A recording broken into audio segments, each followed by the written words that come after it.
Estamos en el último momento de compartir juntos la palabra del Señor y disfrutar de la comunión aquí. Aunque si no estamos presentes los unos con los otros, seguimos teniendo comunión, porque nuestra comunión es verdaderamente con el Padre y con su Hijo Jesucristo. Antes de pasar a la lectura bíblica, deciros y expresaros la gratitud de Susana y mía por vuestro cariño y afecto a lo largo de todos estos días. No hemos tenido mucha ocasión de compartir con hermanos, de salir a pasear, de ir hasta la playa, Cabo de Gata, etcétera, etcétera. Pero es que en esta ocasión veníamos el víspera de empezar las reuniones aquí, veníamos de Suiza, traíamos bastantes cosas pendientes que siguen estando parcialmente pendientes, y estuvimos ocupados y descansando un poco estos días. Después de esta reunión, si el Señor lo permite, y daros un abrazo a cada uno, saldremos para Barcelona. Vamos a estar con alguna reunión que tiene que ver con el Ministerio de Enseñanza Bíblica en la semana, y el viernes próximo, si Dios lo permite, regresaremos a Vigo en este tiempo. Pedimos vuestras oraciones para que el Señor utilice el ministerio que estamos llevando a cabo en su nombre para edificación de su pueblo y sobre todo para gloria de su nombre. Y que lo hagamos permanentemente en el espíritu que animaba a Juan, el bautizador o el bautista. A él conviene crecer y a mí menguar. Y esto es para su gloria. Gracias por todo vuestro cariño, por toda vuestra atención. Capítulo 3 de la carta a los Colosenses. Versículo 18. Seguimos la lectura hasta el final, del capítulo 4. Dice así: Casadas, estad sujetas a vuestros maridos como conviene en el Señor. Maridos, amad a vuestras mujeres y no seáis ásperos con ellas. Hijos, obedeced a vuestros padres en todo, porque esto agrada al Señor. Padres, no exasperéis a vuestros hijos, para que no se desalienten. Siervos, obedeced en todo a vuestros amos terrenales, no sirviendo al ojo como los que quieren agradar a los hombres, sino con corazón sincero, temiendo a Dios. Y todo lo que hagáis, hacedlo de corazón como para el Señor y no para los hombres, sabiendo que del Señor recibiréis la recompensa de la herencia, porque a Cristo el Señor servís. Mas el que hace injusticia recibirá la injusticia que hiciere, porque no hay acepción de personas. Amos, haced lo que es justo y recto con vuestros siervos, sabiendo que también vosotros tenéis un amo en los cielos. Literalmente se lee, tenéis amo en los cielos. No es uno más, es el único amo en los cielos. Perseverad en la oración, velando en ella con acción de gracias, orando también al mismo tiempo por nosotros, para que el Señor nos abra puerta para la palabra, a fin de dar a conocer el misterio de Cristo, por el cual también estoy preso, para que lo manifieste como debo hablar. Andad sabiamente para con los de afuera, redimiendo el tiempo. Sea vuestra palabra siempre con gracia, sazonada con sal, para que sepáis cómo debéis responder a cada uno. Todo lo que a mí se refiere os lo hará saber Tíquico, amado hermano y fiel ministro y consiervo en el Señor, el cual he enviado a vosotros para esto mismo, para que conozca lo que a vosotros se refiere y conforte vuestros corazones, con Onésimo, amado y fiel hermano, que es uno de vosotros. Todo lo que acá pasa os lo harán saber. Aristarco, mi compañero de prisiones, os saluda, y Marcos, el sobrino de Bernabé, acerca del cual habéis recibido mandamientos, si fuera a vosotros, recibidle, y Jesús llamado Justo, que son los únicos de la circuncisión que me ayudan en el reino de Dios y han sido para mí un consuelo. Os saluda Epafras, el cual es uno de vosotros, siervo de Cristo, siempre rogando encarecidamente por vosotros en sus oraciones, para que estéis firmes, perfectos y completos en todo lo que Dios quiere. Porque de él doy testimonio de que tiene gran solicitud por vosotros y por los que están en la Odisea y los que están en Hierápolis. Os saluda Lucas, el médico amado, y Demas. Saludad a los hermanos que están en la Odisea y a Ninfas y a la iglesia que está en su casa. Cuando esta carta haya sido leída entre vosotros, haced también que se lea en la iglesia de los laodicenses y que la de la Odisea la leáis también vosotros. Decid a Arquipo, mira que cumplas el ministerio que recibiste en el Señor. La salutación de mi propia mano, de Pablo. Acordaos de mis prisiones. La gracia sea con vosotros. Amén. Cristo y su obra, el gran tema de la carta.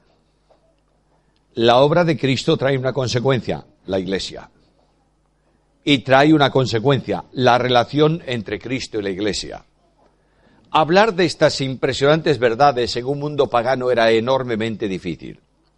De modo que Pablo busca siempre, tanto en la carta a los Colosenses como en la carta a los Efesios, al final de la carta busca poner un ejemplo comprensible.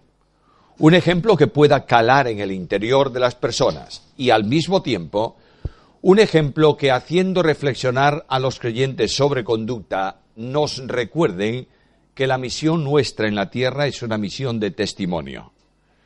Cristo establece por su autoridad la evangelización del mundo cuando dice, y Mateo lo recoge, id a todas las naciones y haced discípulos, bautizándolos en el nombre del Padre y del Hijo y del Espíritu Santo. Y he aquí, yo estoy con vosotros, es decir, me comprometo con vosotros para esta misión. Cada vez que vosotros predicáis el Evangelio, cada vez que enseñéis las verdades a los recién convertidos, yo estoy con vosotros. A veces tomamos los versículos un poco genéricos y decimos, el Señor está en medio de su pueblo cuando la adora y la alaba. ¿Es verdad? Sí, por supuesto que sí. No hay duda. Pero el compromiso del texto tiene que ver con la evangelización. Por tanto, tenemos la obligación de evangelizar. Una iglesia encerrada en sus paredes no es una iglesia de testimonio. La iglesia tiene que salir al mundo y predicar el Evangelio a toda criatura y hacer discípulos, seguidores de Cristo, bautizándolos en el nombre del Padre, del Hijo y del Espíritu Santo. Pero, cuando Cristo va a ascender, esta es la primera gran comisión establecida así. Mateo, si alguien cree que la parte última de Mateo es también escrita por de Marcos es escrita por Marcos, y si no, sepa que el respaldo a esa última parte lo da Mateo, palabra inspirada. Marcos lo dice de otra manera, id por todo el mundo y predicad el Evangelio a toda criatura. El que creyere y fuere bautizado será salvo. El bautismo no tiene que ver con la salvación, pero es un testimonio de haberla recibido. Ahora bien, cuando Cristo va al cielo, Él sabe cómo entienden los discípulos las cosas. Y Él sabe que durante mucho tiempo, desde el principio de su ministerio, estuvo predicando acerca del reino. Viene Cristo y comienza a predicar ¿qué evangelio? El evangelio del reino. Y diciéndole, el reino de los cielos se ha acercado. El reino está entre vosotros. ¿Cuál era el conocimiento y la comprensión de ellos? Va a establecer el reino para Israel. Por tanto, Israel el núcleo, las naciones trayendo todo el honor, el Mesías gobernando, y yo a la derecha y mi hermano a la izquierda, ministros en el reino y recibiendo el honor y la gloria. Cuando Cristo dice, yo no he venido para eso. Vamos a Jerusalén, el Hijo del Hombre será entregado en manos de pecadores y lo crucificarán y resucitará al tercer día. El reino es una obsesión teológica de los judíos de los tiempos de Cristo. ¿Tenían razón para creer en un reino material? Claro, la profecía lo dice, no hay duda ninguna que se va a producir. Pero el propósito de Cristo no era eso en su primera venida.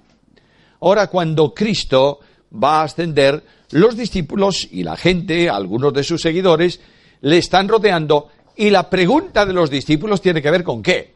Con el reino. Resulta que dice Lucas que se les manifestó durante 40 días.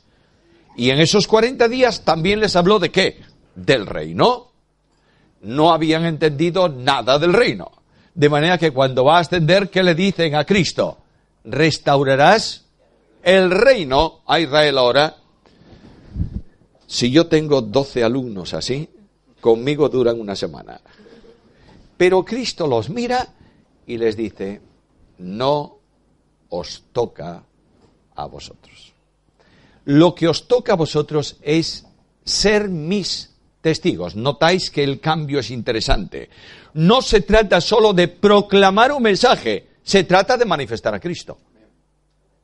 El testimonio que el mundo necesita hoy no son sermones elocuentes, que son importantes, no es discurso sobre Cristo, que son necesarios, es vidas que transformadas por el poder de Jesús manifiestan en silencio al mundo la grandeza de la obra que Cristo realiza en el corazón del creyente por el poder del Espíritu.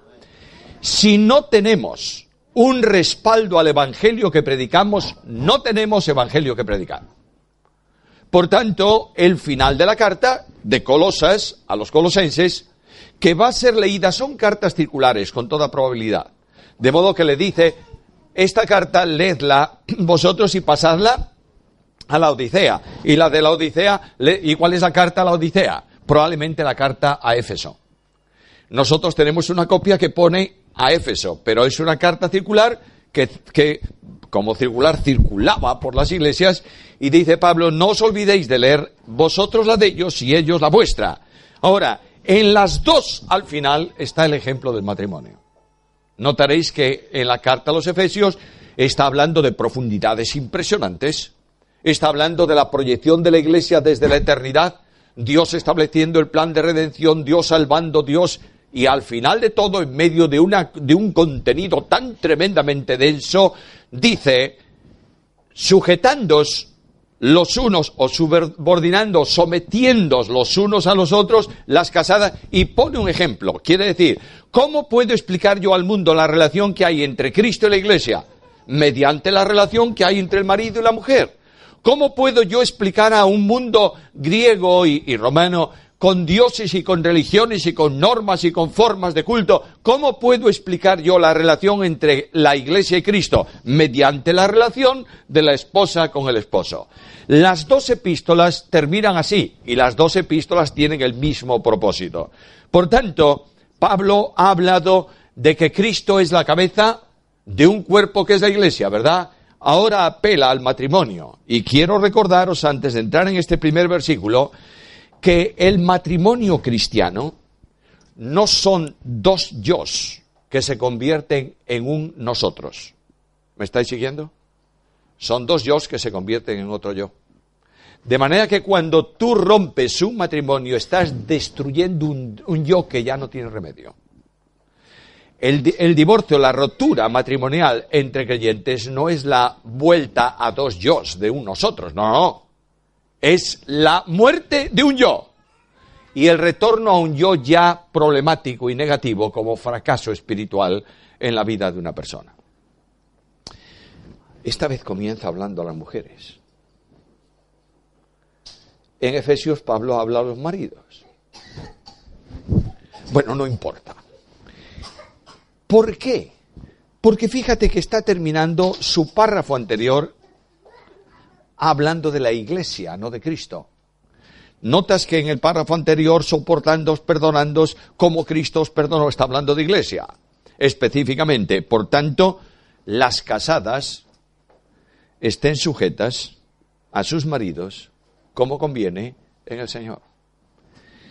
La palabra, el verbo sujetar, no es el mismo verbo que va a utilizar más tarde cuando habla del amo en relación con el esclavo. Sujetar aquí indica una aceptación voluntaria de un orden que Dios establece. Dios ha creado primeramente al varón y le ha dado la responsabilidad de administrar y de responder ante él de lo que ocurre en el hogar, que en el principio era el huerto y era la tierra.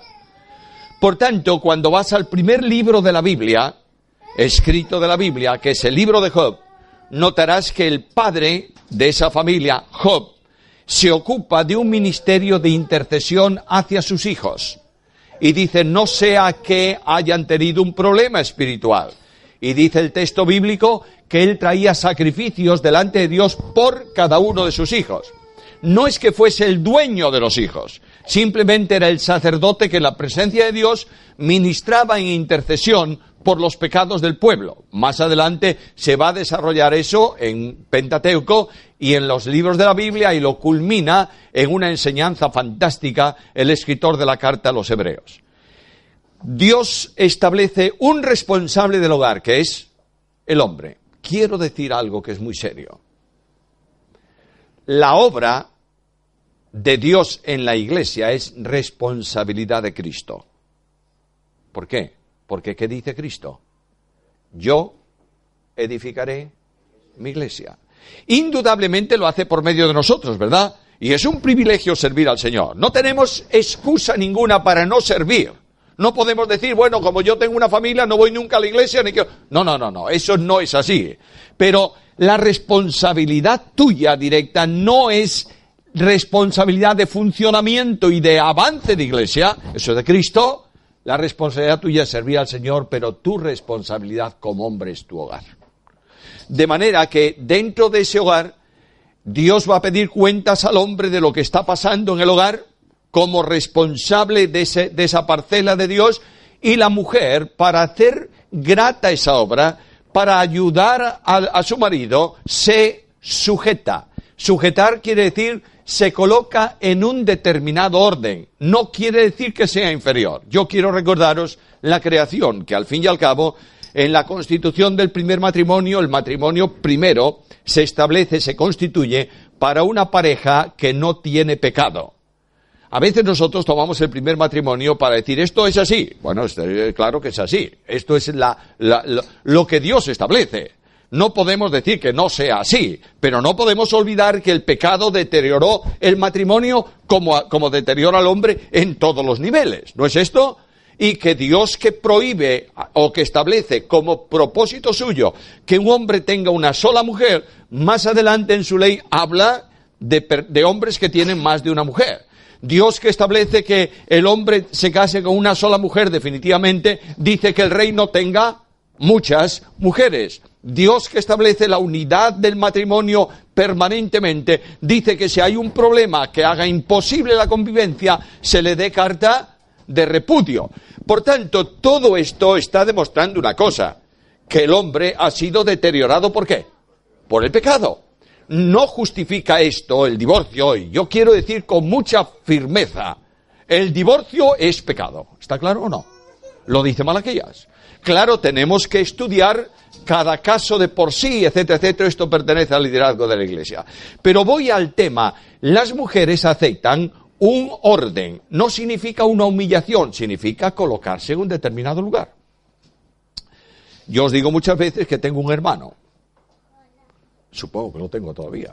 Hace tiempo que no me escribe un mail, pero espero que sí. Mi hermano, imagínate que mi hermano y yo tenemos una empresa. Y mi hermano es un cabeza tremendo, sabe administrar todo y él es el gerente. Y me dice, bueno, tú vas a trabajar conmigo, pero tú eres el portero. De manera que cuando yo llego a la empresa un día por la mañana, mi hermano, que es el gerente, me dice, por aquí hoy no pasa ningún camión porque estamos saturados. ¿Está claro? Está claro. Cuando salimos, en ese momento yo acepto ¿qué cosa? El orden. Él es el gerente, yo soy... Pero cuando salgo de la fábrica, de la empresa, y vamos a tomarnos un café los dos, él es mi hermano y somos iguales. En Cristo el hombre y la mujer salva son iguales. Somos coherederos de la gracia de la vida. Somos ambos salvos por gracia. Cuando Dios establece el gobierno para el primer matrimonio, lo establece en pluralidad. Sujetad, someted, sojuzgad, etcétera, etcétera, en plural. Y cuando Adán ve a su mujer, por primera vez en su experiencia de vida, dice, esta no puede llamarse de otra manera más que varona. ¿Por qué? Porque fue tomado de mí. Es decir, es un varón distinto, pero es como yo.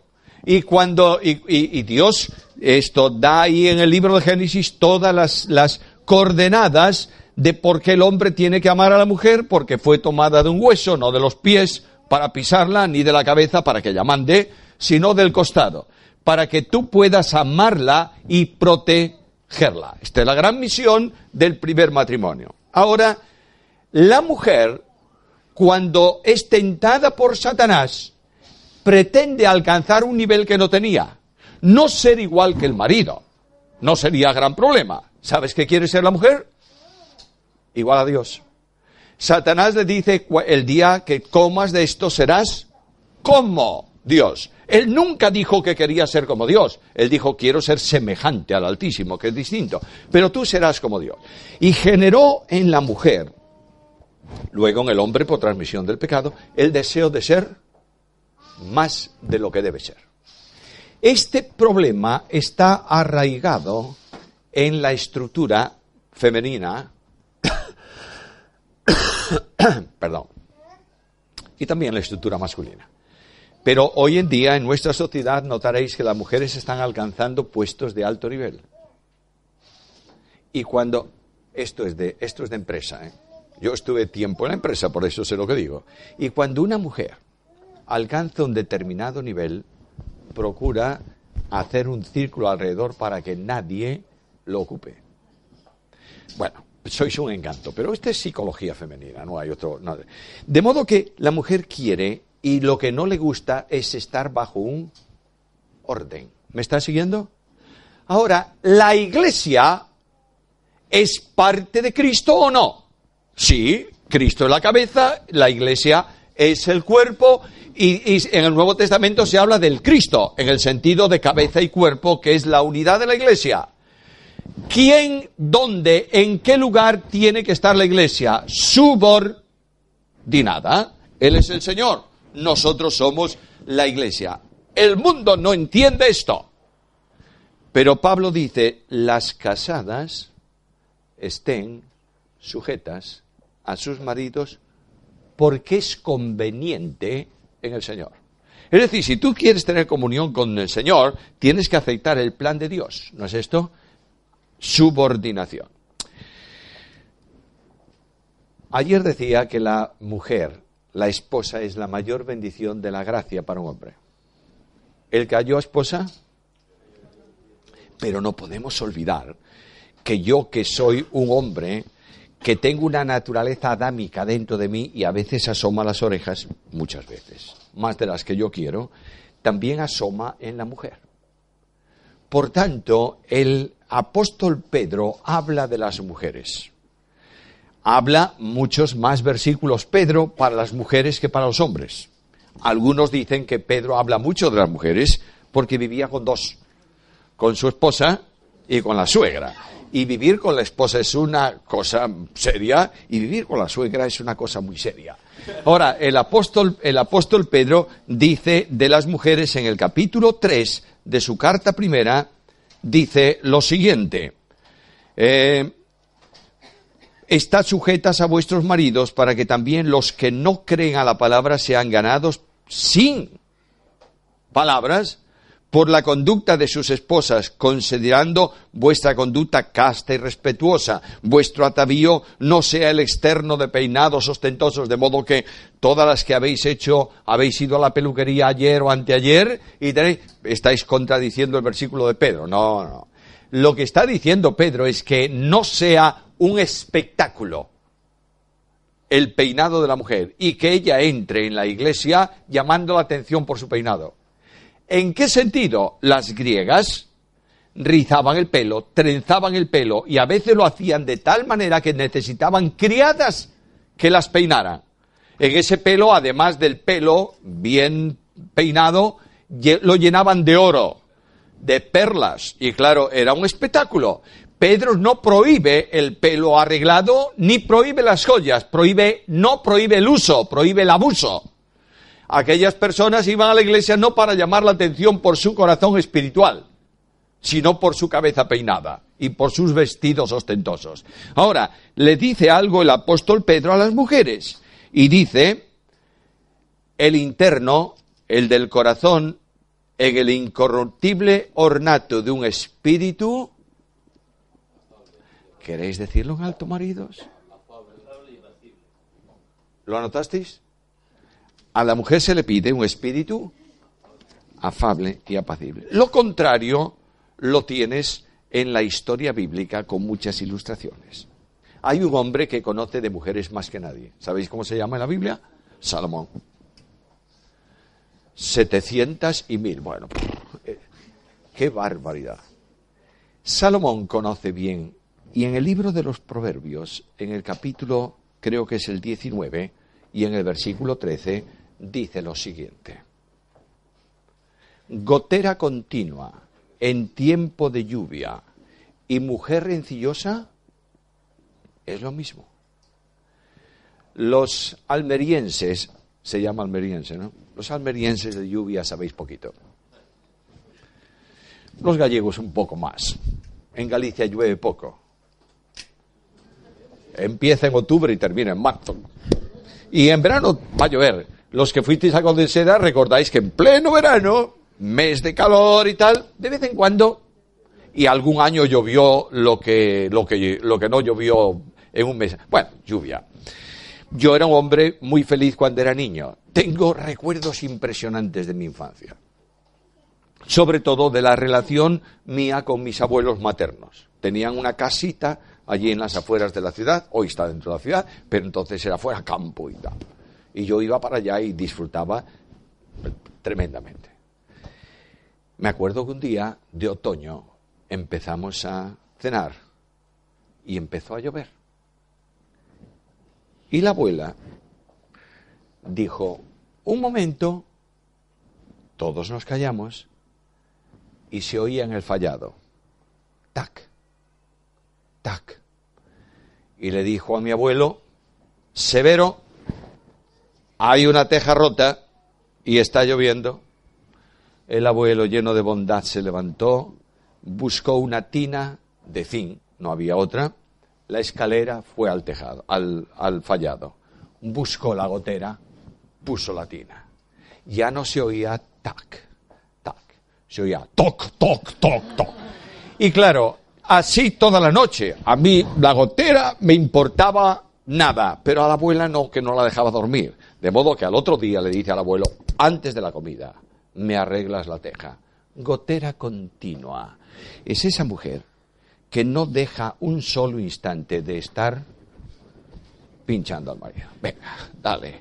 Y la forma de la puya puede ser tu familia es así, o tus hermanos son así, o la iglesia es así.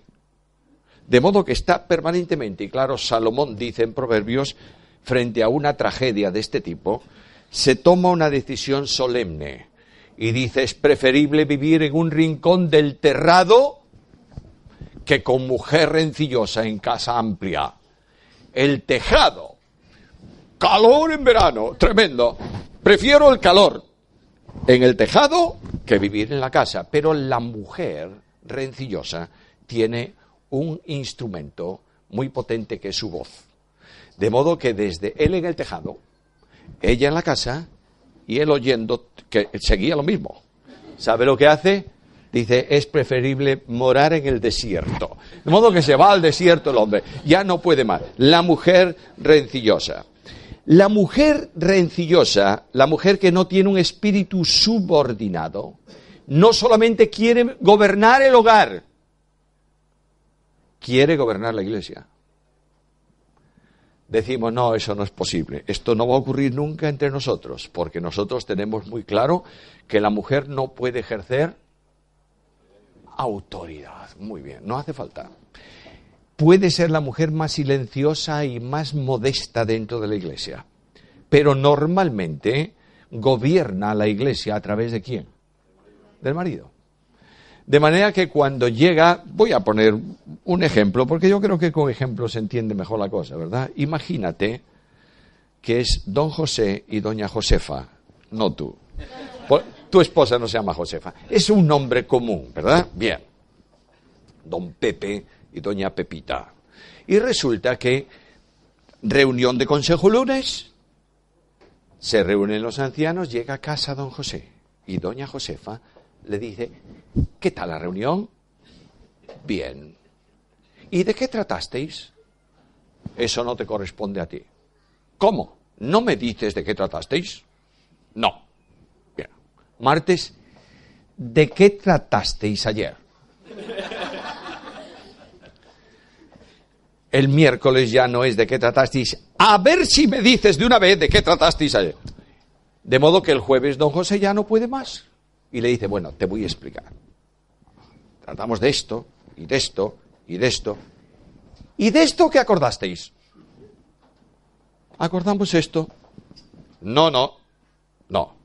Don José llega el domingo a la iglesia. da buenos días al consejo y le dice: el espíritu me dijo que hay que cambiar la cuadra. El espíritu de doña Josefa.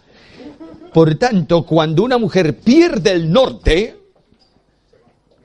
y se va por un camino incorrecto, es un problema para su marido.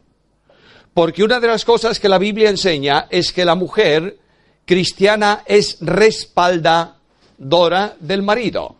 Y tenéis en Proverbios capítulo 31 que la mujer virtuosa, el marido de la mujer virtuosa, es conocido en las puertas, es decir, con los jueces de la ciudad, por la conducta, el respaldo de su esposa. Cuando él venía al lugar de reunión para juicio, etcétera, etcétera, no decían: ahí viene don fulano, decía: ahí viene el esposo de... La mujer estaba respaldando al marido. La Biblia enseña que la mujer cristiana en que asume realmente su rol como mujer, la mujer cristiana que ha sido regenerada por el Espíritu Santo, vive como conviene en el Señor y acepta su posición y ora por su marido, intercede por su marido, ayuda a su marido, colabora con su marido y hace sobre todo la vida grata en cuanto a responsabilidades espirituales para el marido. Y esta es la figura ¿de qué? De la iglesia que el mundo necesita. Una iglesia que no quiere ser señor, que ocupa su lugar y es más que vencedora por medio de aquel que nos amó. Pero viene a los maridos. Y a los maridos nos pide cosas muy extrañas y muy difíciles. Hay algunos textos de la Biblia que a mí me encantaría borrar. Estoy buscando con toda ansia que alguno de estos no aparezca en algún original para decir: no está en el original. No.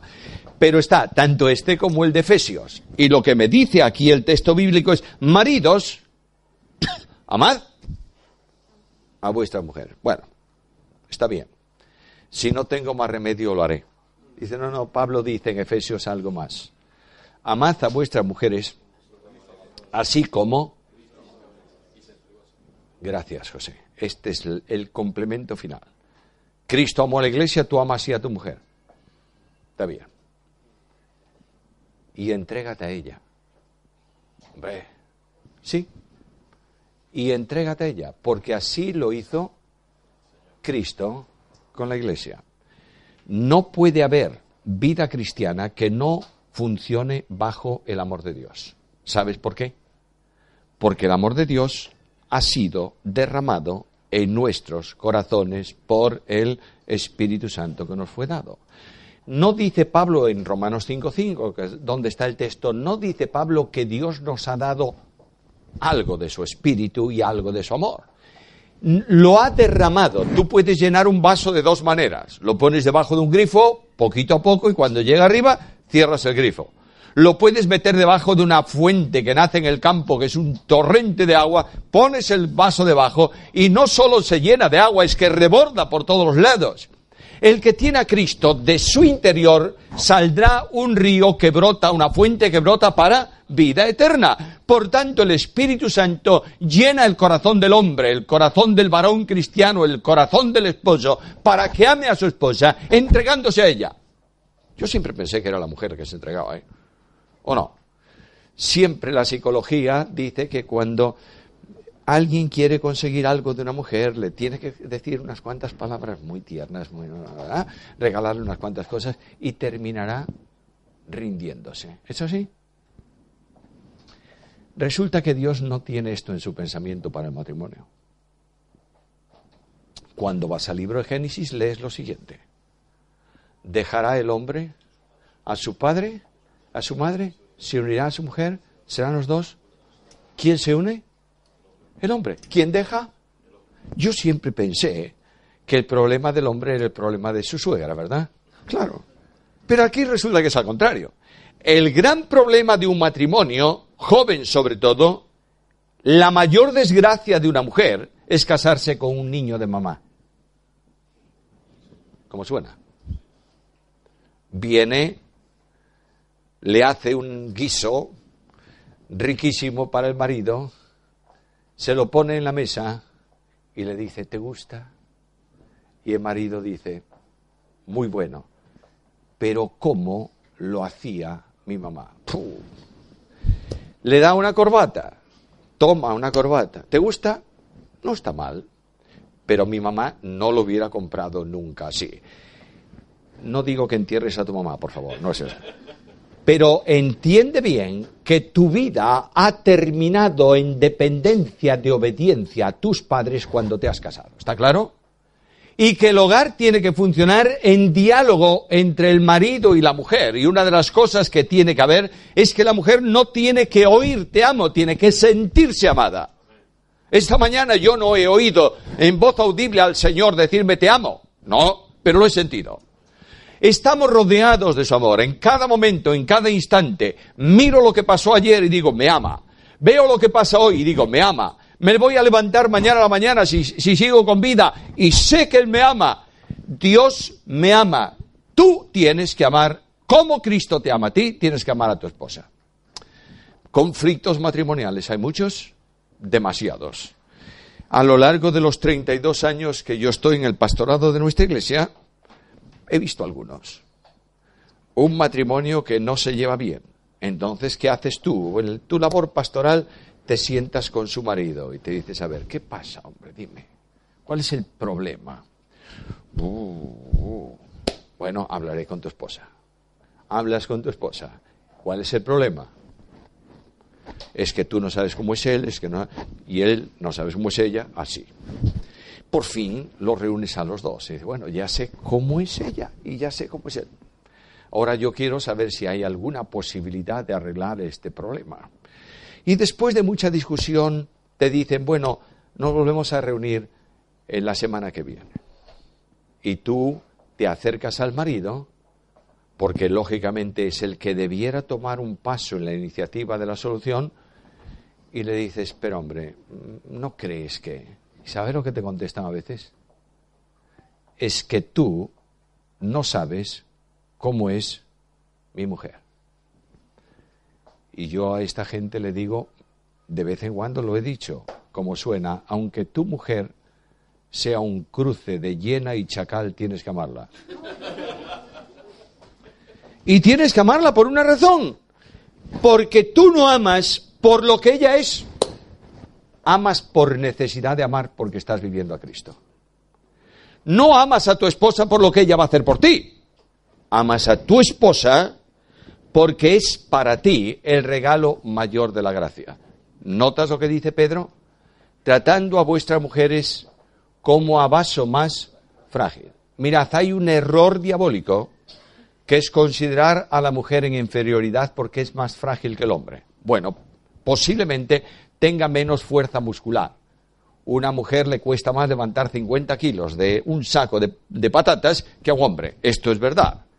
Pero la mujer es psicológicamente mucho más fuerte que el hombre. Se mide especialmente por el dolor. La mujer aguanta el dolor mucho más que el hombre. Cuando yo me levanto por la mañana, ¿qué es lo primero que digo, Susana? ¡Ay! Y Susana me dice, ¿qué hay? Y dice, pues hay lo que no había ayer, me duele por acá. Y voy por la mañana y claro, ella con mucha atención me dice a media mañana, ¿te sigue doliendo? Sí, mucho. Y llega la noche y me sigue doliendo y al otro día lo sabe Susana y lo saben mis hijos todos. Que a papá le duele la espalda. Y si sigue con mucha insistencia el domingo lo sabe toda la iglesia. No somos capaces de aguantar el dolor como lo aguanta una mujer. Es más fuerte psicológicamente. Por tanto, dice, trátala como a vaso más, no porque es, sino como si fuese. Cuando tú compras un vaso, una porcelana, una figura de cerámica de alto nivel, te dan un certificado de garantía. Porque has comprado, pues no sé, un lladro de lujo, no, lo que sea. Siempre el fabricante tiene un código personal, pero siempre en ese código figura un número, una barra y otro número. Por ejemplo, te has comprado una figura y te dan un certificado 2/3. Significa que se han hecho 3 solo y tú tienes la número 2. Ahora, cuando tú tienes una figura de ese tipo, ¿cómo la tratas? Con mucho cuidado. De manera que imagínate que tienes en casa una figura de porcelana de alto nivel y tu esposa, bueno, a mí me ocurrió eso, y tu esposa te dice, oye, tiene mucho polvo esta, hay que limpiarla. Y tú tomas esa figura y le dices, por favor, un paño de lana en el fregadero, rápido, la colocas ahí. Luego, agua tibia, ni fría ni caliente. Un poco de champú, un cepillo de pelo de Marta o no sé qué, y dale, ya está lavadita, agua, y luego nada de secarla con un paño, puedes romperla. Secador, y a su sitio. Dios te dice que mires el certificado que te ha dado de tu esposa. ¿Sabes lo que tiene? 1/1. Y además te dice, trátalo con cuidado, porque es la única que hay así para ti, y además, porque es mi hija, y yo voy a ponerme a su lado en todo cuanto tú le hagas sufrir. ¿Me estás entendiendo? Esto es algo enormemente serio. Es algo impactante. Maridos, cuando contestamos airadamente a nuestra mujer, estamos ofendiendo al Creador. Y tenemos que tener mucho cuidado con eso. Mira lo que dice Pablo. Amadlas y no seáis papel de lija. ¿Sabe lo que es una lima de... Yo en mi tiempo al menos los limatones se medían el cero, era un cacharro de lima tremendo, y luego los números... Bueno, nosotros a veces somos doble cero. Nos levantamos y tu esposa te dice, pero hombre, dice, bueno, yo soy así. No, esas son historias. Tú eres así, indudablemente tienes un carácter, pero el Espíritu Santo de Dios opera en tu vida para que seas manso y humilde, ¿sí o no? Por tanto, trata a tu esposa con afecto.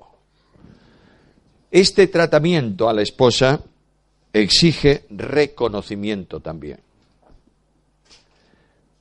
Exige un piropo. De manera que ahí tienes Proverbios 31. Una comida.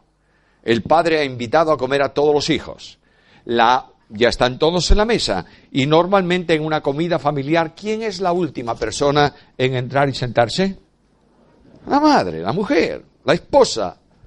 Y entra. Y cuando ella entra al comedor, el marido se pone en pie delante de los hijos y dice, muchas mujeres hicieron el bien en la tierra, pero tú sobrepasas a todas. ¡Qué exagerado! No, qué enamorado. Él está reconociendo que Dios le ha dado una bendición tremenda y lo reconoce delante de ¿quién? De los hijos, para que los hijos sepan que no solamente la madre está siendo honrada, sino que ellos tienen que honrar también de esa misma manera a sus esposas. Hay muchas mujeres que después de casadas no han sentido nunca que su marido se sienta con ellas y le toma las manos y le dice, muchas gracias por lo que estás haciendo por mí. Cristo estimula y alienta a la iglesia, ¿sí o no? Tú también a tu esposa. Y esto es de verdadera necesidad, porque a continuación va a hablar de los hijos. ¿Y qué dice de los hijos? Hijos, obedeced a vuestros padres en cuanto, en todo, porque esto agrada al Señor. Va a arreglar Pablo y va a decir qué es eso de en todo. Lo que está diciendo es que de la misma manera que tú como hijo de Dios obedeces en todo a Dios, también el hijo a su padre en el hogar. Escucha, Jesús dice, haced discípulos enseñándole que guarden, ¿qué? Todas las cosas que os he mandado. La obediencia forma parte integral de la vida cristiana. Y es más, la Biblia dice a un rey de Israel que Dios tiene mucho más en consideración la obediencia que los sacrificios.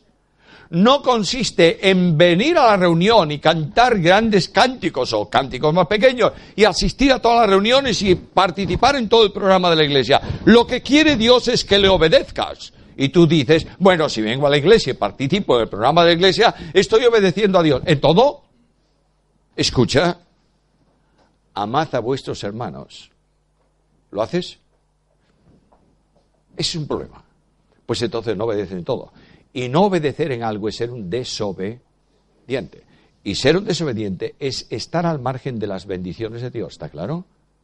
Porque Dios bendice la obediencia. Por tanto, hijos, obedeced en todo. Pero, qué bendición tan grande. Tenéis que obedecer en todo a vuestros padres, porque ellos no os desalientan. El que no desalienta, ¿qué hace? Alienta. Y dice a los padres, trata a tus hijos para que no se exasperen y se desalienten. Imagínate, un hijo, de estos hay, llegan las notas, y las notas vienen en junio, y vienen cuando muchas veces está el abuelo y la abuela, porque van a planificar vacaciones, y los otros hermanos, y tal vez algún tío, hay una media reunión, y aparece el niño y las notas. Y el padre dice, déjame ver, y abre las notas. Literatura, gramática, 2. Ciencias, 1. Matemáticas, 0. Gimnasia, 10. Este padre puede hacer dos cosas con ese niño. Ven acá, vago, delante de todo. Eres una desgracia. Y lo que vas a ser tú es un recogedor de basura de perro en la calle cuando seas grande. No tienes futuro, no tienes nada, eres una calamidad, me estás deshonrando. El chico, ¿qué hace? Se desalienta. Otra cosa es que tú le digas a tu hijo, hombre, estas notas no son para poner en un cuadro, ¿eh? Pero yo sé que tú puedes superarlas. Vamos a trabajar los dos desde mañana. ¿Notas la diferencia? No lo has desalentado, lo has estimulado. Ahora, no le digas que vas a trabajar con él desde mañana y no lo hagas. Tienes que ser ejemplo para tu hijo. El Dios de la gloria es nuestro ejemplo en todo, ¿es así?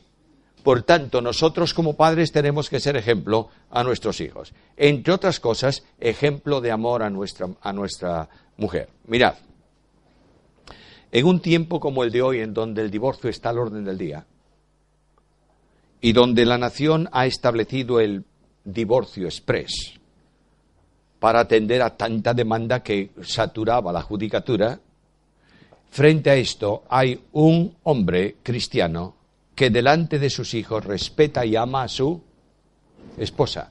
Ese niño chiquito tiene una referencia de lo que es el amor de Dios. ¿En qué? En la vida de su padre. Hace unos cuantos años llevábamos mi esposa Esther y yo a una madre con el niño desde la iglesia a su casa la primer día que el papá no estaba en casa, porque se había ido. Llegamos con el coche a la puerta de esa casa y el niño bajó rápidamente y subió las escaleras y llamó al timbre. Y la madre desde el coche le dijo, ¿a quién llamas? Y el niño le contestó, a papá. Y la madre le dijo, papá no está en casa. Y el niño le dijo, llámalo por el móvil. Y la madre le dijo, ¿cómo tengo que decirte que papá no vuelve más a casa? Yo he visto la reacción de ese niño, me ha quedado grabada en el alma. Allí en el borde del portal bajó la cara, como diciendo, no entiendo esto. Es un niño triste hoy. No puedo evangelizar a un niño hablándole del amor de Dios si no tiene una referencia visible, que es su padre, en el trato con su esposa. Mis queridos, yo creo que el día de hoy es un día fantástico para que todos los maridos llamen a su esposa, le den gracias delante de sus hijos y la lleven a pasear al campo.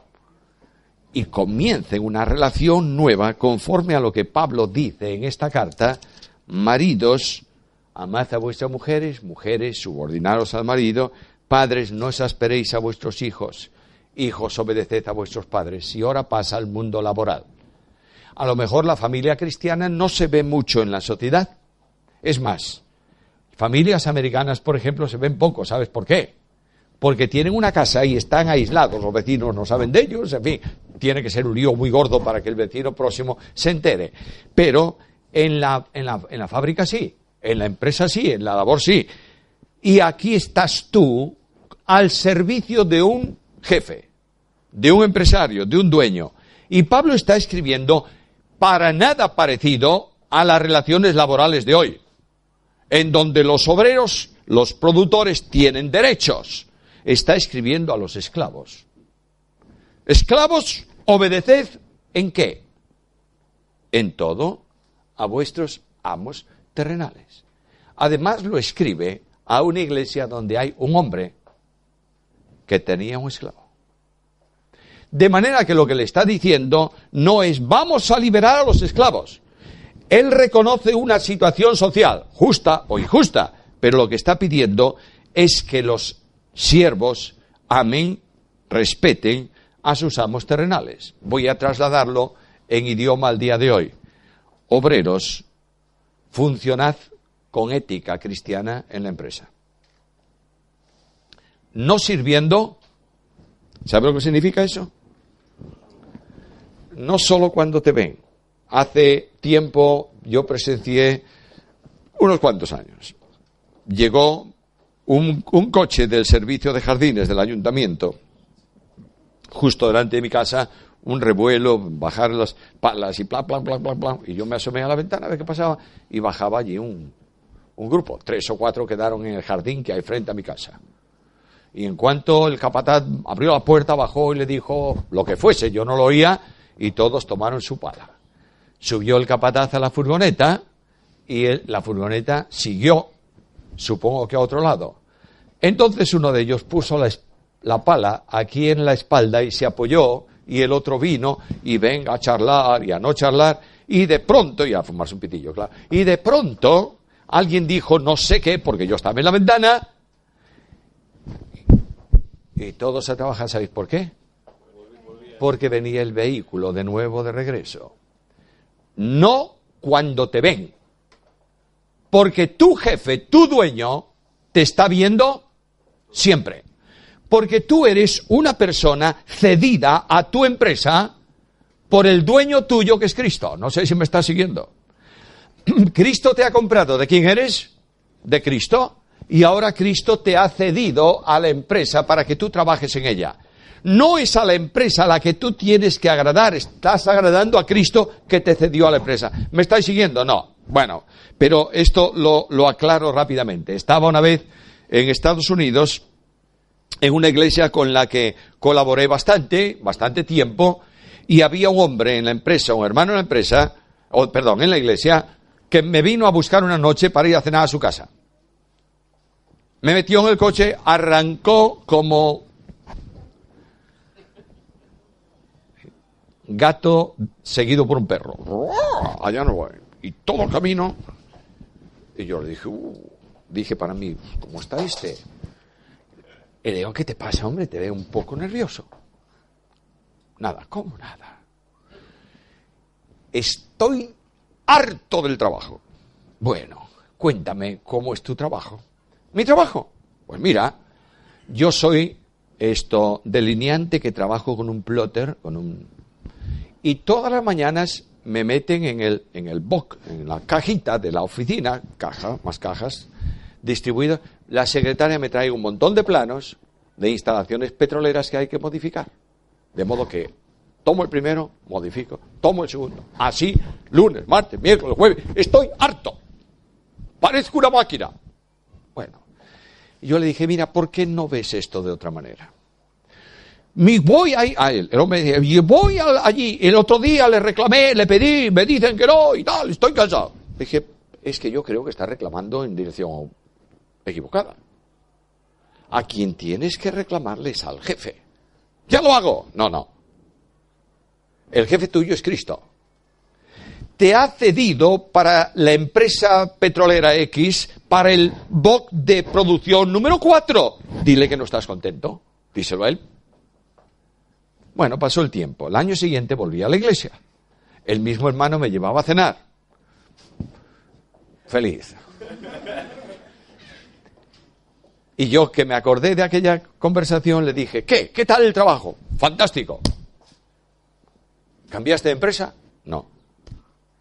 ¿Cambiaste de sección? No. Y me atreví a decir, ¿cambiaste de caja? No. Entonces, ¿qué pasó? Me he dado cuenta que el jefe a quien pertenezco quiere que siga ahí. Claro está. El mundo laboral cambia radicalmente en la perspectiva de vida de un cristiano que es testigo de Cristo. Porque Jesús trabajó. ¿Lo sabes? Jesús aprendió un oficio. ¿Lo sabes? A Jesús le llamaban el hijo del carpintero y a él le llamaban el carpintero. Por tanto, el creyente que vive a Cristo tiene como honor personal trabajar rindiendo. El rendimiento es muy subjetivo. Hay personas que tienen una impresionante capacidad de trabajo, ¿verdad? Hay otras que tienen menos. No importa tu capacidad. Lo importante es que tú sepas que quien te está cronometrando y observando es el Señor. Y tú tienes que cumplir el cometido que te asignan conforme al testimonio para Cristo. Y ahora, todo lo que hagáis, hacedlo de corazón. Hombre, mi querido amigo, tú no estás en la empresa apretando una tuerca y viene otra y en tantos minutos tienes que... No estás ahí, ¿verdad? No.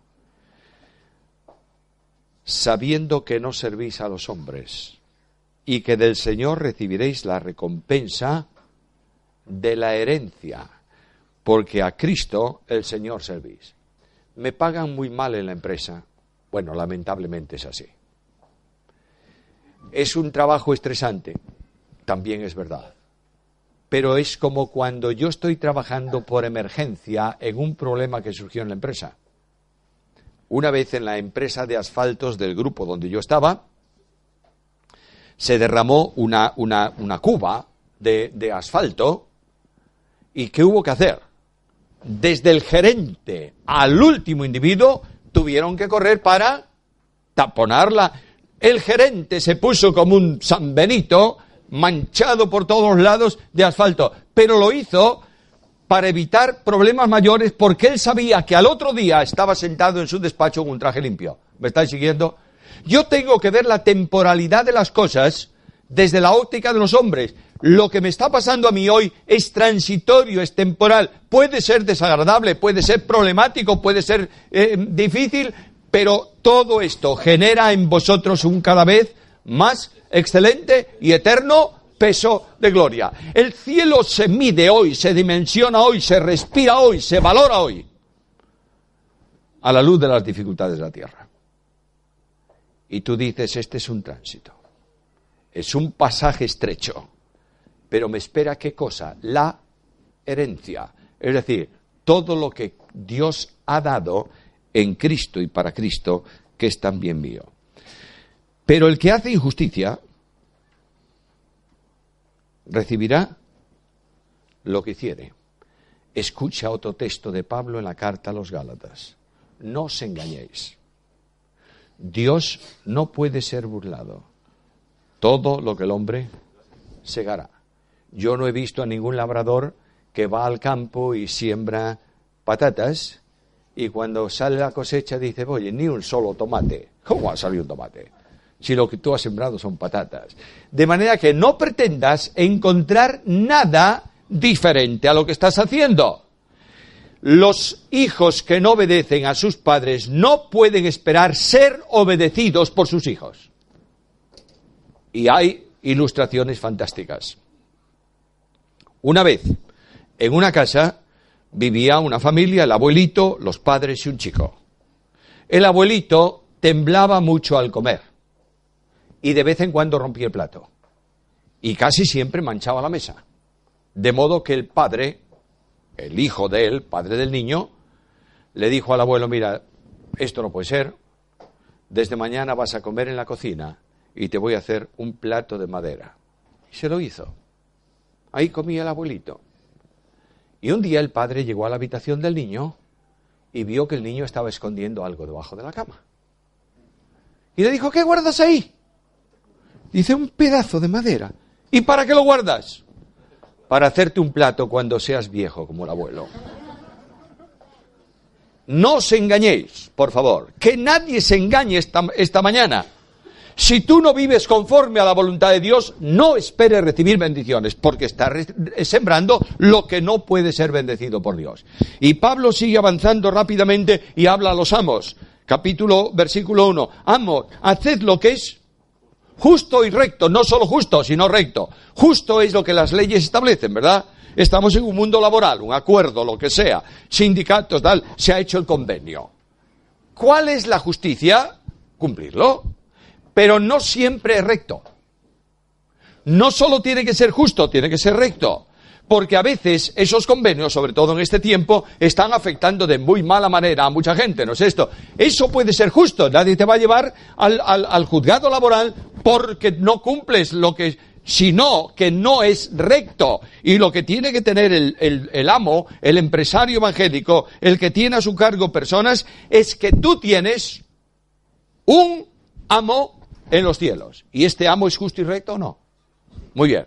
Por tanto, si tú quieres vivir, reflejar, manifestar, hacer notar la grandeza de ese amo, tienes que ser como él, justo y recto. Ahora Pablo dice, bueno, le dice al amanuense, queda mucho papel, no es papel lo que él usaba, pero estoy hablando como en nuestro tiempo, ¿queda mucho papel? Dice, no, un poquito. Bueno, vamos a hablar de algo más. Perseverad en la... ¿Y por qué tengo que perseverar en la oración? Para mí el vivir es... Y Cristo era un hombre de oración. Escucha a Cristo. Escucha el Evangelio. Jesús se levantaba muy de mañana, siendo aún oscuro, se iba a un lugar aparte y allí oraba. Muy de mañana. Mientras el resto dormía y recuperaba fuerzas del trabajo del día anterior, Cristo se levantaba temprano, iba a un lugar y oraba. Cristo tiene que tomar una decisión seria, solemne. Va a escoger del grupo de discípulos a 12 para hacerlos sus apóstoles, que estuvieran con él. Pasó toda la noche orando. Cristo está predicando y se da cuenta que la palabra está impactando a la gente. ¿Y sabe lo que dice? Te alabo, Padre, Señor del cielo, ora. Cristo entra en el conflicto final de su vida, en su experiencia en Getsemaní. ¿Qué hace? Ora. Cristo está en la cruz, recibe el desamparo del Padre, comienza la experiencia de la muerte espiritual y viene por fin la luz después de las tinieblas. ¿Qué hace Cristo? Ora. Y cuando al final de su vida va a entregar su espíritu al Padre, lo hace en oración recitando un versículo de un salmo. Cristo ora. Por tanto, ¿qué dice el texto? Perseverad. Ojo, puedes orar dormido.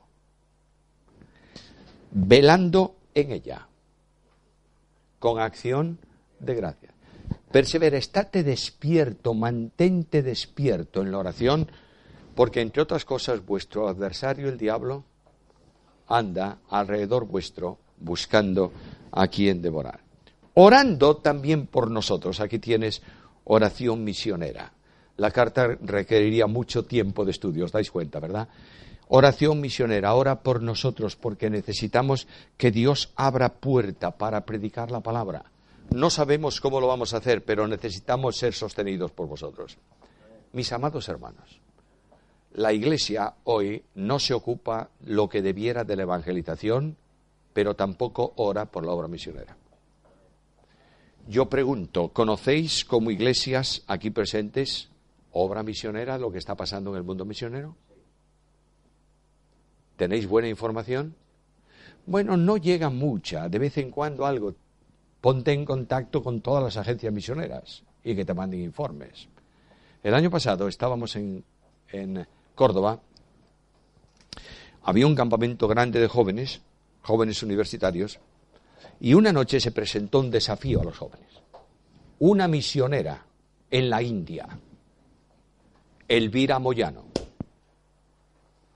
tuvo cáncer, se recuperó del cáncer.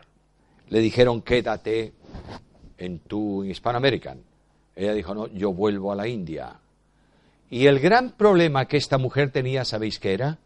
Necesitaba para cubrir su sostenimiento de un año $1,000. Solamente.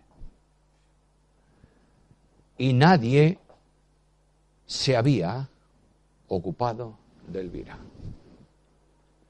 Y tienen que ser los jóvenes que, tocados por la necesidad, ofrendaron los $1,000 para esta mujer. ¿Tú sabías esto? No. Porque estamos encerrados en nuestras cuatro paredes. Porque nuestro problema es este local y la acera de enfrente. Pero Cristo nos dice, id por todo el mundo. No vamos a ir, Señor, tenemos nuestro trabajo aquí en Almería, nuestras casas, nuestra familia, pero no te desocupes, no te desentiendas de la obra misionera de muchos hermanos tuyos que hoy, con hambre, están predicando el Evangelio en donde tú y yo teníamos que hacerlo. ¿Te das cuenta de esto? Esto es un impacto necesario que tenemos que aprender, y Pablo dice, sostenedme en oración. ¿Cuesta mucho orar? Y ahora mira a los de afuera. Andad muy sabiamente con los de afuera, no perdiendo el tiempo. Si hay algo que se pierde hoy en día con los de afuera es el tiempo. Hombre, no seas un huraño, ¿eh? Dios tampoco te llama a meterte en tu casa y no salir ni asomar para nada el hocico fuera. Pero no pierdas el tiempo en tonterías. Aprovecha. Redime es comprar.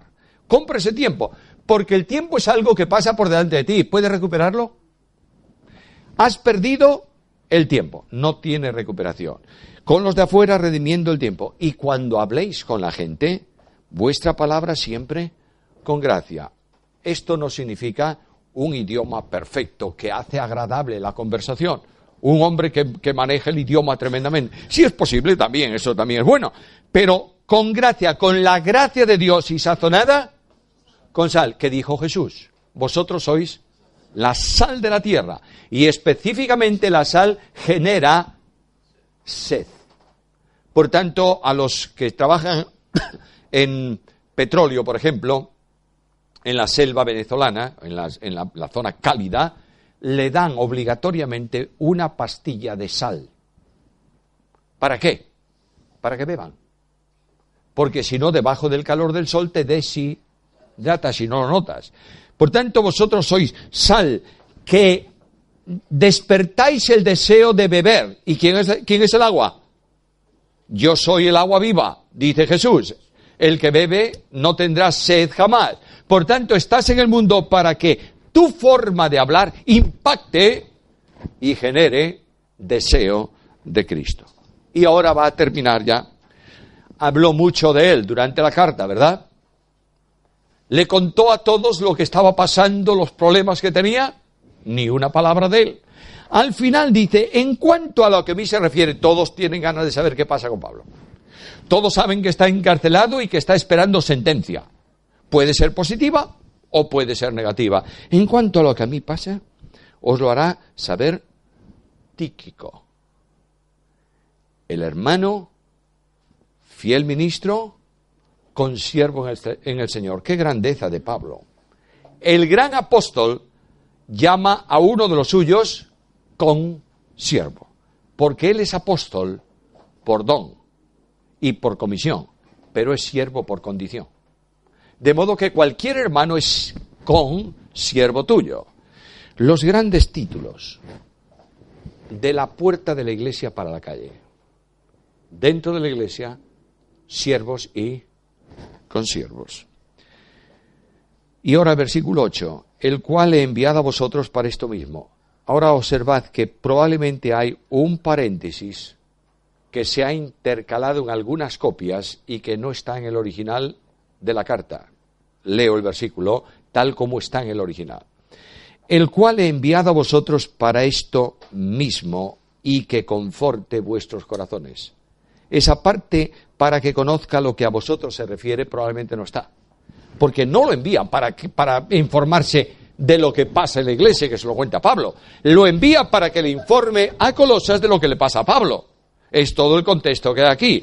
Y dice a continuación, y conforte vuestros corazones con Onésimo. Oye, ¿quién es Onésimo? el esclavo de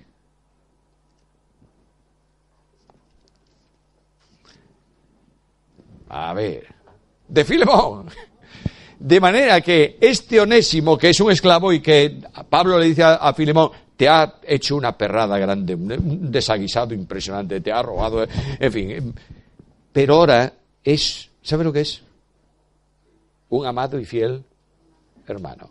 Encontró a Cristo. ¿Sigue siendo esclavo socialmente? Sí. Lo envía a Filemón para que Filemón determine lo que va a hacer. Pero sea esclavo o no, es un hermano fiel y es uno de vosotros. Los griegos tenían mucho orgullo en distinguirse de los esclavos. El esclavo era el esclavo. La sociedad era la sociedad. Y dice, es uno de vosotros, de los de la iglesia, un hermano. Por tanto, hay que tomarlo así, no por su condición social, sino por lo que es con vosotros en Cristo. Y todo lo que pasa por aquí, os lo hará saber. Y ahora vienen las salutaciones finales. Aristarco, mi compañero de prisiones. Y Marcos, el sobrino o el primo, da lo mismo, de Bernabé. Tomémoslo como sobrino. ¿Sabes quién es este Marcos?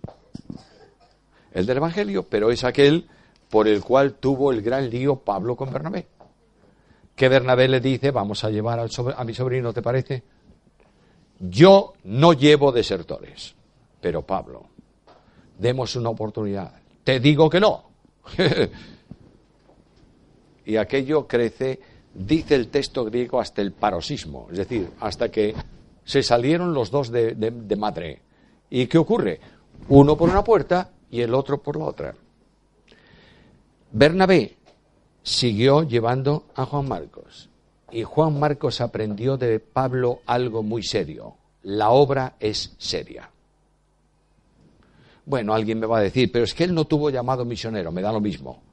La obra es seria. Segundo, no hay posibilidad de condenar a alguien perpetuamente. Hay que darle una oportunidad. Pero quien yo creo que influyó de forma radical en Juan Marcos fue Pedro. Pablo le dijo, Juan Marcos, así. Y Bernabé, Juan Marcos, así. Ahora, Pedro se sentó con Juan Marcos muchas veces. Le dijo, Juan Marcos, te voy a contar una historia. Una vez, en el mar de Galilea, en medio del temporal, el Señor se puso de pie y dijo al viento, calla, y al mar enmudece. Posiblemente estoy dejando volar la imaginación. Posiblemente un día iban para su casa y Pedro sintió cantar un gallo. Y 2 lágrimas corrieron por las mejillas de Pedro. Y le dijo, Juan Marcos, ¿por qué lloras, Pedro? Le dijo, ay, yo negué a Jesús. Pero él lo único que me dijo es, Pedro, ¿me amas? De modo que cuando Juan Marcos termina la escuela teológica, no escribe una epístola. Escribe un evangelio. Y cuando Juan Marcos escribe un evangelio, no digo que fuera en los tiempos de Pablo mismo, pero cuando Juan Marcos está saturado de Cristo, Pablo dice a Timoteo, tráelo porque me es útil para el ministerio. No eres útil. Yo no soy útil para el ministerio mientras Cristo no sea el centro de mi vida. Mientras Cristo no fluya en el mensaje, mientras Cristo no fluya en el testimonio, mientras Cristo no fluya en el hogar, no soy útil. Necesito recuperar a Jesús. Y menciona a Juan Marcos y dice, mira, y se han dado instrucciones para que lo recibáis. No creas que porque una persona ha tenido un fallo, y yo no sé cuál es el fallo de él, puede ser que el que no quiso ir al interno, bien, no importa. No hay que recordar el fracaso de la persona. Hay que darle la bienvenida cariñosa en la congregación. Saludad a los hermanos en la Odisea, os saluda Lucas, el médico amado, y Demas. Fíjate, Demas, el que en la segunda carta de Timoteo de Pablo a Timoteo dirá, Demas me ha desamparado amando el mundo. Y nos da la impresión de que Demas fue un desertor y se volvió al mundo y al pecado y a la corrupción. No dice eso. Lo que pasa es que Demas dejó de tener como prioridad estar con Pablo en la cárcel o cerca de él para salir a sus cosas y a sus negocios. ¿Es ilícito? No es ilícito, pero valoró más los bienes temporales que el servicio al siervo de Dios.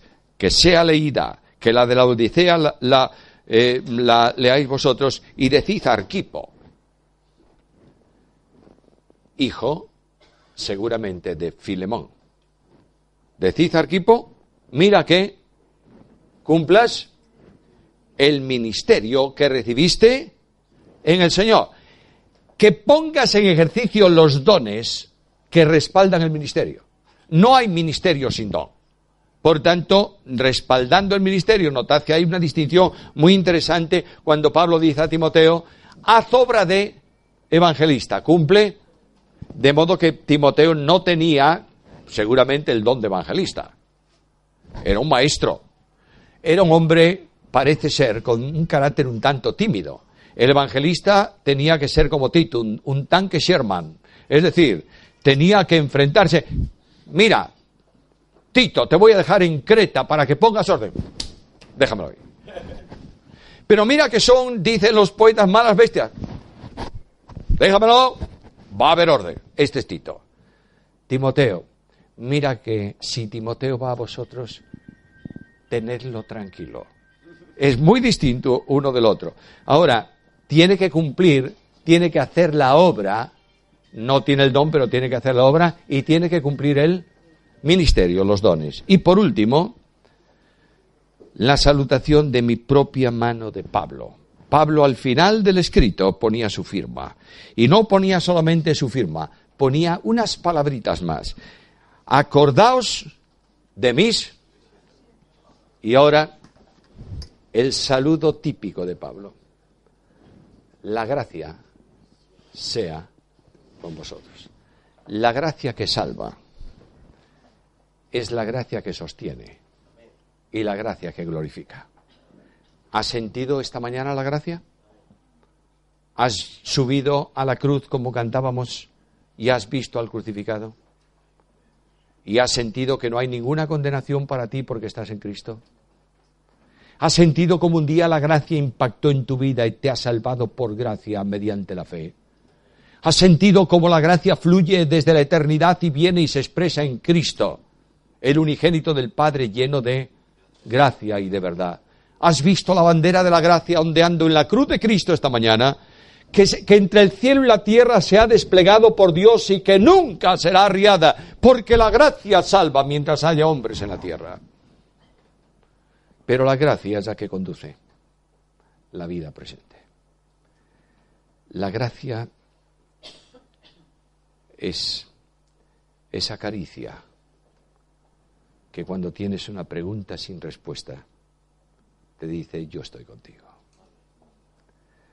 La gracia es esa mano del pastor que cuando has tropezado y has caído, se extiende para levantarte. La gracia es ese mensaje de Dios que dice, te amo porque estás en mi Hijo. La gracia es la esperanza que es Cristo en nosotros y que se manifiesta con aquello que viene como regalo de la gracia para mí. Y la gracia se manifiesta finalmente en el momento en que el Señor nos llame para estar para siempre con Él. Y el apóstol Pedro dice, esperad en la gracia que se os traerá cuando Jesucristo sea manifestado. Aquí tienes la gracia. Esta gracia es la que está haciendo que esta iglesia se haya levantado y permanezca. Esta gracia es lo que está haciendo que haya servicio y ministerio dentro de la iglesia. Esta gracia es la que viene esta mañana a desafiaros a la unidad del Espíritu en el vínculo de la paz. Esta gracia es la que está promoviendo una nueva acción dinámica de la obra suya aquí en Almería para que esta ciudad necesitada de Cristo sea impactada por los creyentes, en sus hogares, en sus trabajos, en su escuela, en la universidad, no sé dónde, sea impactada porque hay personas que no solo hablan de Cristo, sino específicamente viven a Cristo. Y tal vez esta mañana haya entrado alguien aquí con un corazón roto, mirándome atentamente, pero con profunda angustia en el alma. Es posible que haya una pregunta que no tiene respuesta. Escucha la gracia. Santiago 4:6. Pero Él da mayor gracia. Cuando el pecado abundó, sobreabundó la gracia. Y en tus momentos críticos, Dios va a dar mayor gracia para que podáis estar firmes y podáis soportar. Hermanos, tomando las palabras de Pablo, también las digo a vosotros esta mañana. La gracia del Señor Jesucristo sea con todos vosotros.